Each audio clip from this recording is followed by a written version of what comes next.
Hello, students. This is Professor Michael Farina, and welcome to Personal Finance. The purpose of this orientation is to tell you a little bit about the course and to go over the course syllabus so that we all understand the requirements. I'm at the Cerritos College website, and what I want to do is just show you how to get to my web page. So what we're going to do is do Cerritos, .edu, then /, and then my name, M. Farina. And here you can see my web page. These are going to be my office hours for fall of 2021. If you are watching this in future semesters, don't worry, it'll get updated. Here's something about me if you want to read it. These are all the courses I have taught. We'll focus today on Finance 125 or 125M. I teach them both. I would like to tell you a little bit about myself, though. I did start as a student at Cerritos College and graduated with an AA in business, transferred to Cal State Fullerton, where I finished with a bachelor's degree in business with a concentration in accounting. I went to work for the international CPA firm of Ernst & Young in the audit area. I was with them for nearly 7 years, spent a couple of years in industry, both as a controller and as a director of internal audit. Then I decided to go back to school. So I enrolled in the Master of Business Administration, or MBA, program at UC Irvine. And while I was in that program, I started teaching part-time, first at Golden West in Huntington Beach, and then at Cerritos College. And while I was there, we were fortunate to have one opening in the accounting department, and I applied for it, was fortunate and blessed enough to have received that. I retired as a full-time instructor in June of 2018. By that time, I had 29 years as in full-time accounting professor, and most of that time I was co-chair of the accounting finance department. I returned to teaching in January of 2019, and I'm still an adjunct professor today. So that's a little bit about me. More here, though. So we're going to get right into the meat of the matter. We're going to go clicking on this, and what you'll see here's our syllabus. Here's the orientation videos, and you notice that this isn't lit up yet, part 1 or part 3, but it will be by the time that you're able to do it. And then there's a link for chapter videos. Also, I'm pleased to announce that Cerritos College has a deal with Microsoft to offer you free Office 365.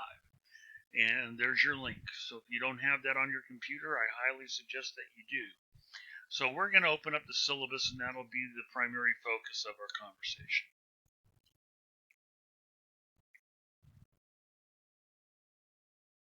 If it cooperates, that is. I see it's hidden. Okay.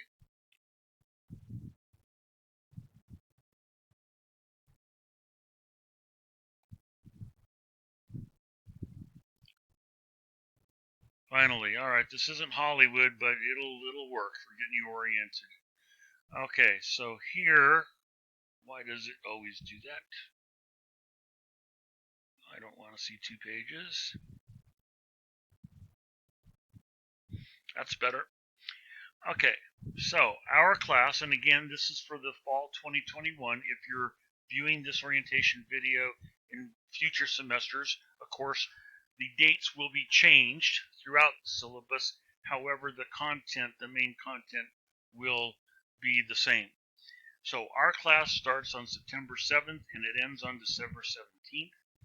Again, here's my office hours.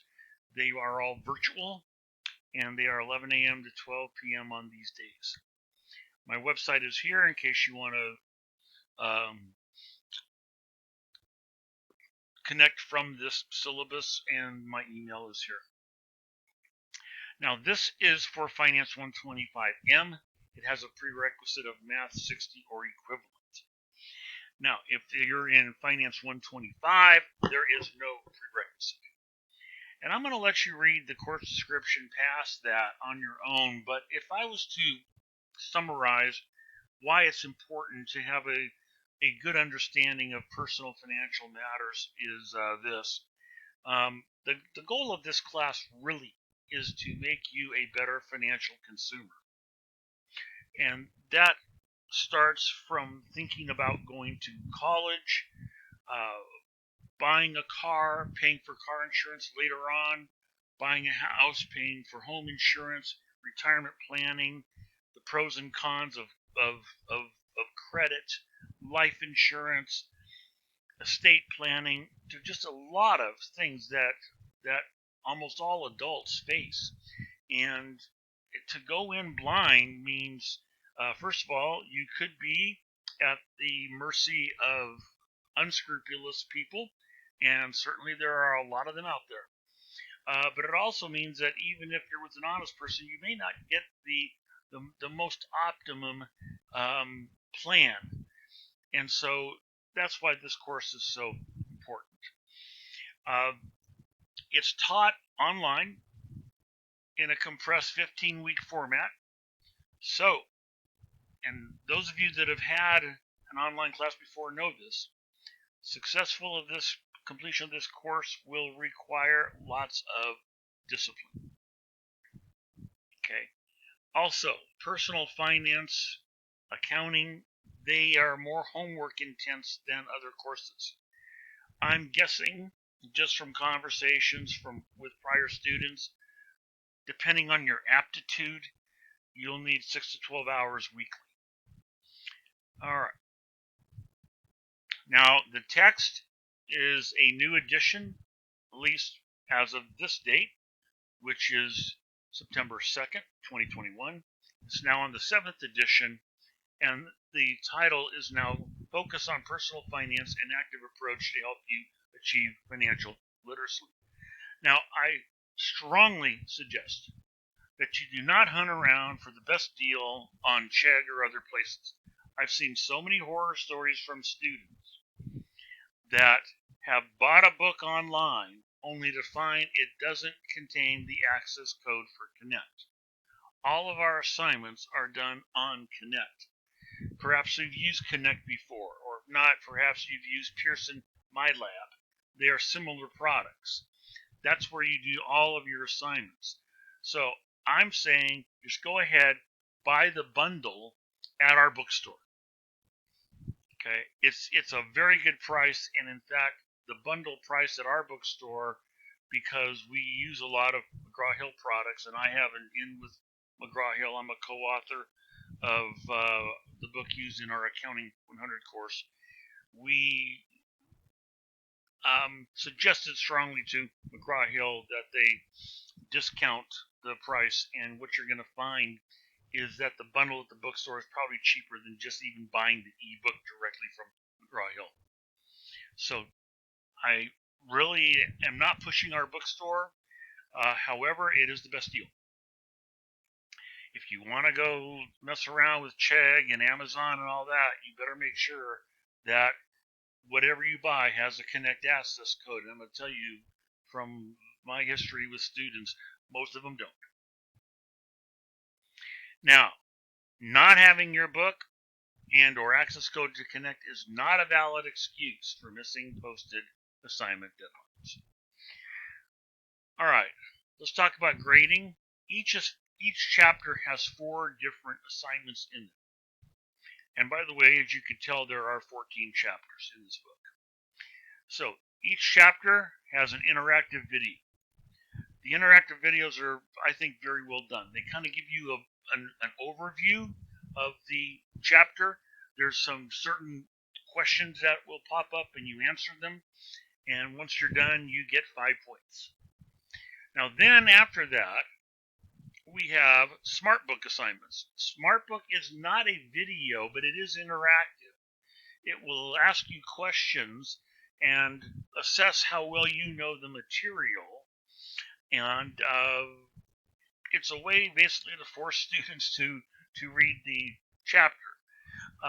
It's also kind of senses your strengths and weaknesses and focuses on the area that you're weak. So that's why it's called SmartBook.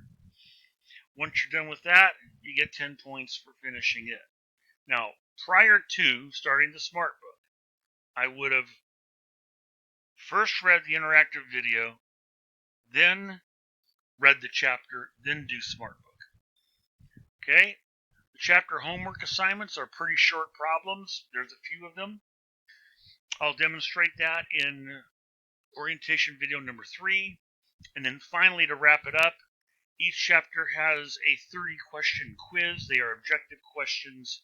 They are timed, and those are worth 30 points. Now, notice also, I drop your lowest score of each interactive Smart Book chapter homework and chapter quiz. And the reason why is because I know life happens over 15 weeks. Stuff can happen. And if something does happen and you're forced to miss an assignment, then it's not going to hurt you. However, that being said, all due dates which are coming up are firm, and there will be no extensions.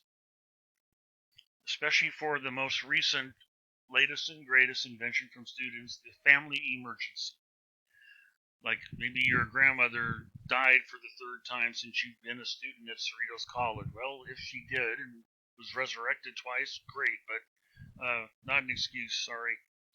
But again, I do drop your lowest score. All right, so we've already talked about the interactive videos, and I just want to make sure we all understand the due dates are firm, no makeups are allowed, and the due dates will not be extended. There's the interactive videos, the Smart Book assignments, the homeworks, and the quizzes. Now, we didn't talk about the final exam. There is only one exam, and that's the final exam. It is cumulative. It's going to be a combination of short problems similar to the homework, and I mean very similar, and then some multiple choice questions. Now,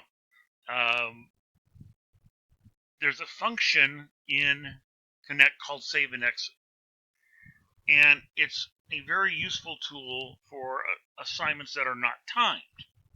Now you say, well, okay, which ones are timed? Well, the final exam is timed. The quizzes are timed. So with the quiz and the final, you want to make sure that you're in places where you can start and finish in one sitting. The quiz has a time limit of 105 minutes. The final, I believe, is a little over 2 hours that you have. But do not save and exit because the clock will continue to tick. Now there's something else that we have called chapter videos. I'm going to show those to you after we conclude the talk on the syllabus. It is not a requirement. That's why I didn't include it above. But I strongly suggest that you listen to these videos before reading each chapter. They're very well done. I would certainly try with chapter 1. If it's not for you, you certainly don't have to do them again. But I thought that they would be very helpful to students, so I've included them on my web page.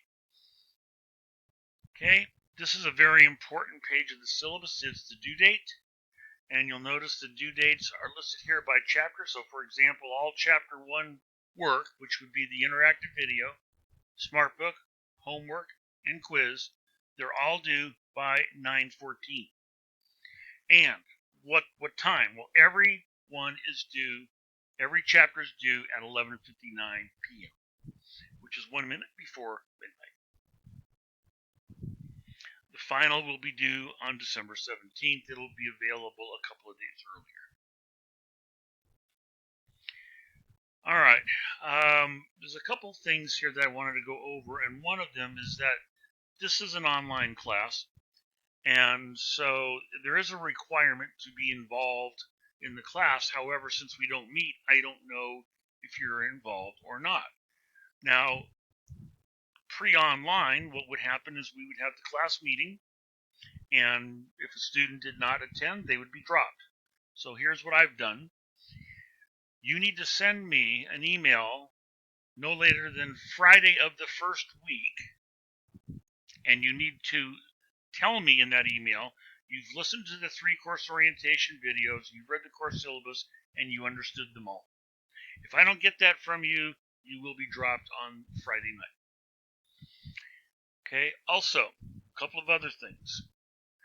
One of the things about accounting and finance, and any of you who've had an accounting class knows this, falling behind is like death because the chapters tend to build. So anybody who has not completed 5 assignments faces being dropped. And one thing I will look for very carefully is that everybody needs to complete all of the work in Chapter 1, the Chapter 1 interactive video, smart book, homework, and quiz. If you don't complete that by the due date, which was the 14th of September for this semester, you will also be dropped.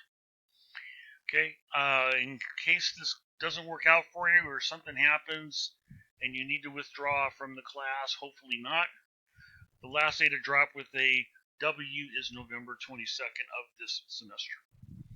Now, students ask me now and again, hey, I have a friend that's taking the class with me. Can we work together? And I think it's great that students work together. So here's the policy. You can collaborate on the interactive video, homework, and SmartBook. However, I'm going to have to ask that on the quiz or final, it's you and you alone. Okay?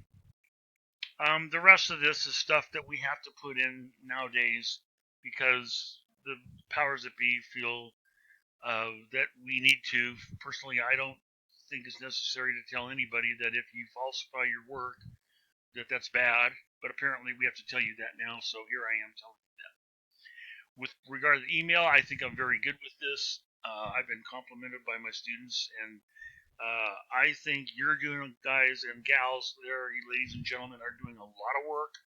You're working hard, and if you have a question, you deserve to have that question answered promptly.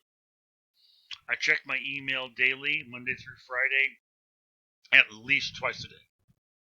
Okay, now and again, I'm not able to do that, but I will commit to checking at least once a day and to get back to you within 24 hours. I think you're going to find that I usually do better than that. Now, you say, well, how do I register on Connect? All right, that's really orientation video number 2. Here's a link to it here, or you can go to my website.